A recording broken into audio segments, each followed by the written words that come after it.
L'aéroport d'un côté, la vue sur la Tournette de l'autre.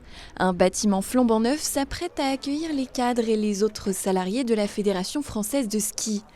Historiquement installée à Annecy, elle ne pouvait rester plus longtemps dans ses locaux actuels, devenus trop vétustes.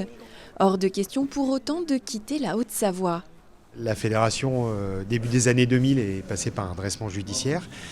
Donc on a nos locaux dont on était propriétaire, on les a perdus. Donc il était important 20 ans après que de se restructurer autour d'un projet immobilier pour nous, qui nous appartiennent. C'est aussi important d'être bien placé. Sur ce territoire annécien, on est à un endroit un peu stratégique.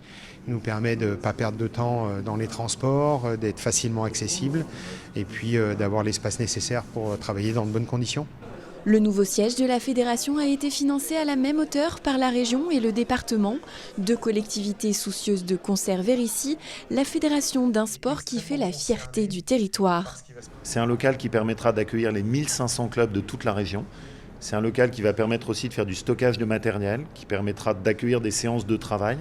Donc ça va vraiment être un outil au service des clubs de toute notre montagne. Et ça, je trouve que c'est utile d'avoir ça au cœur de nos montagnes. La Haute-Savoie, c'est une des grandes terres de ski en France. Et puis surtout, c'est une chance extraordinaire. La Fédération française de ski est la seule grande fédération française de sport qui n'est pas à Paris. Donc le fait qu'elle soit en Haute-Savoie, le conseil départemental est vraiment très heureux. Puis elle était là, elle était à Annecy, elle reste à Annecy, elle reste en Haute-Savoie. L'agglomération annécienne et l'Agence nationale du sport ont également participé au financement de ces nouveaux locaux.